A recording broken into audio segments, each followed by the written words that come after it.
This is problem 13 of chapter 11.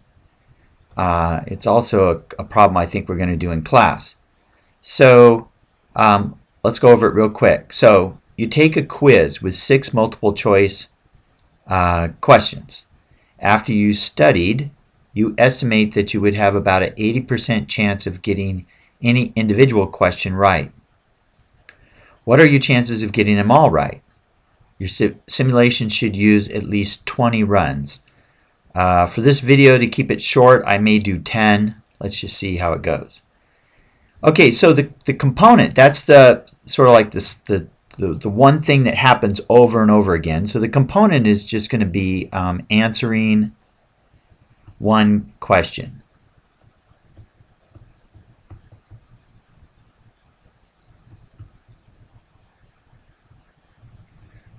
Sorry, this electronic pen is weird. One question. Okay? Now, the outcomes are pretty straightforward. You're either going to get the answer, so you have a correct answer,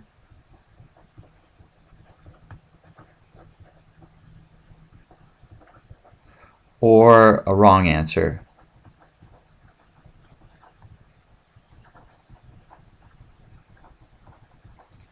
All right, so now we're gonna do that 6 times. So for one trial,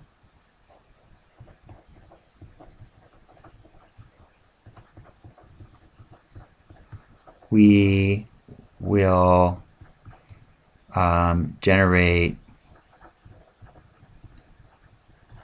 6 random single digit numbers. Okay, so now let me just stop there for a second. The reason I say single digit is that the probability of success, let's call that P, is 80%. Probability of failure, let's call that Q, is 20%. And the number of samples, so to speak, or the number of components is 6. Okay, so to represent 80%, we can use single-digit numbers. So let me just say here, assignments.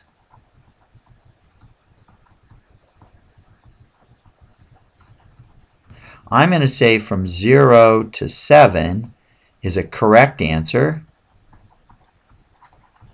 Okay, and I'm going to say from 8 to 9 is a wrong answer. All right, so I could go, if I could say from 1 to 8 is correct, but then I would have to say 0 and 9 are wrong. Okay, so there's more than one way of doing it, but so be my guest, do what you want. For one trial, we will generate 6 single-digit random numbers. Okay. See, we will count the number of correct answers.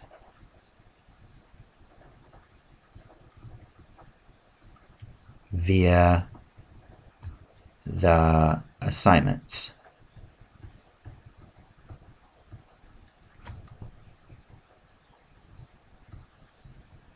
Almost every time I do a simulation, if I do it again, I'll write something different. So there's lots of different ways of writing a procedure. Okay, so here the important thing is here, we don't have to say to ignore any of the numbers, and we don't have to say ignore the repeats because a repeat is fine. Okay, so there's nothing unordinary that we have to do here, and the stopping condition is pretty clear. It's after we get just answer 6 questions. So we're good to go. The response variable, though, is this is always a good time to stop. That's where we pull it out instead of burying it into trial description. I make it explicit. Because what you want to do is you want to come back up here and just sort of make sure, what are we trying to do? So the question we're trying to answer is, what are your chances of getting them all right? Okay, so the response variable is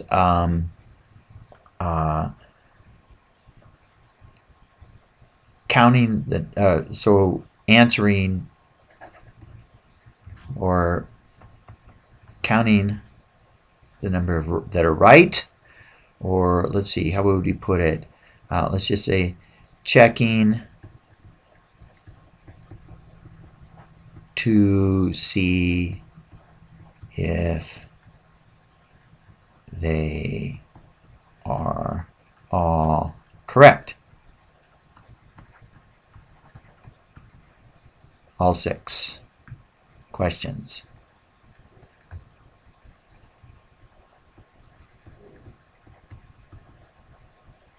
Okay, so there's probably some of you that can figure out a better way to write that, but anyway. So now let's here. What I've done is showed you, or I'm doing it how a test would be done. So I've already got the numbers here. So what I'm going to do is say notation, and I'm just going to make sure the reader understands. It should be apparent, but just don't assume that.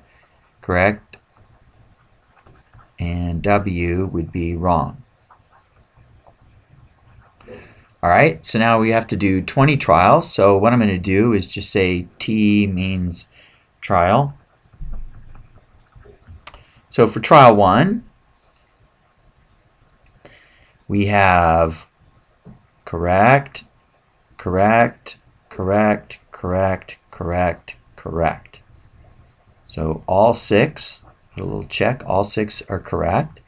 So for trial 2, correct, correct, correct, correct, correct, correct. Okay. T2. So for T3 though, I see an 8, so correct, wrong, correct, wrong, correct, correct.